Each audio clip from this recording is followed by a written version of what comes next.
You don't own me.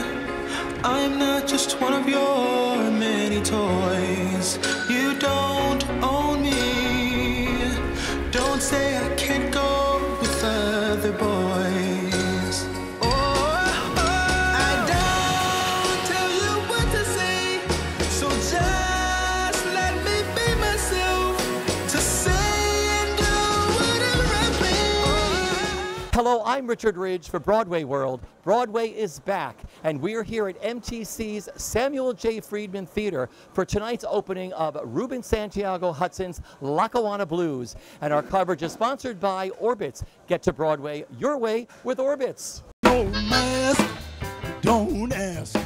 No glove, no love. Moderna, Pfizer, and some hand sanitizer. No chest without your test. Remember, baby, if you go too far, you got to whip out your COVID vaccine card. We're back!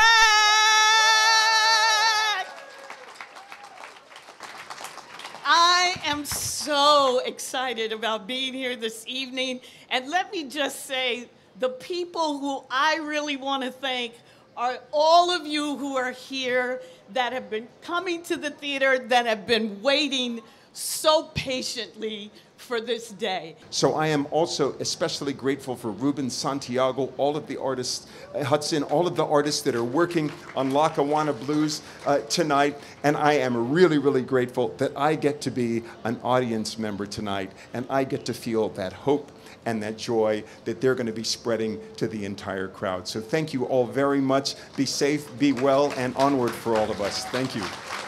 I'm Barry Grove, executive producer of Manhattan Theater Club. On behalf of my partner, artistic director Lynn Meadow, and me, we are so thrilled to reopen this theater tonight for the second time. Since we reopened the theater almost 20 years ago, you ready for this? We've produced an astounding 50 Broadway plays here, including approximately 20% of the new plays on Broadway in those decades. But I've got to say, we've never been happier to turn the ghost light off and the house lights and the stage lights back on. And there's no better way to reopen our doors than with Ruben Santiago-Hudson's Lackawanna Blues.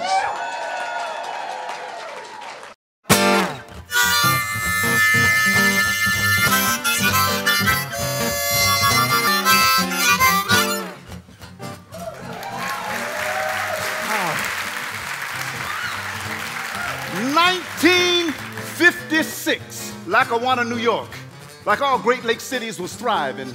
Jobs everywhere, money everywhere, steel plants, railroads, grain mills, the docks. Everybody had a new car and a conch.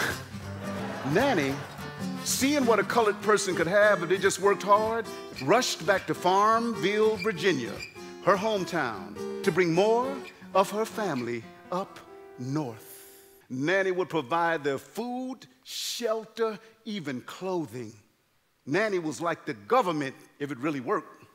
I have seen or heard stories about Nanny's goodness that stretched beyond reason.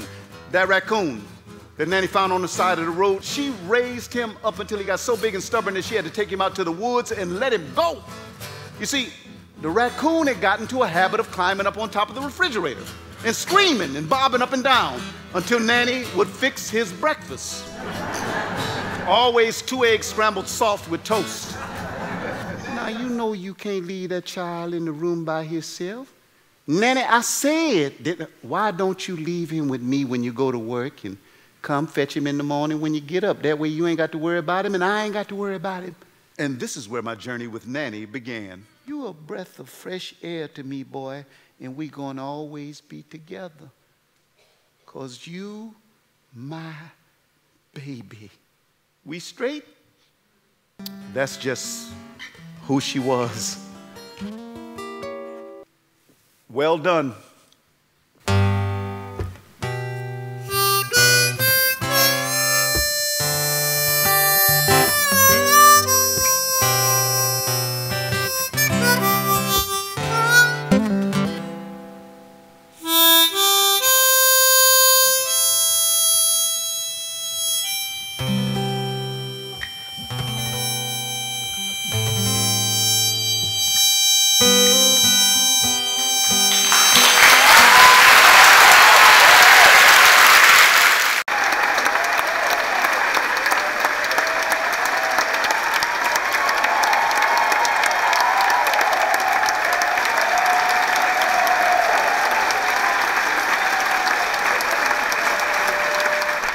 Thanks for tuning in to Broadway World's coverage of this season's openings and reopenings, brought to you by Orbitz. Get back to Broadway your way with Orbitz.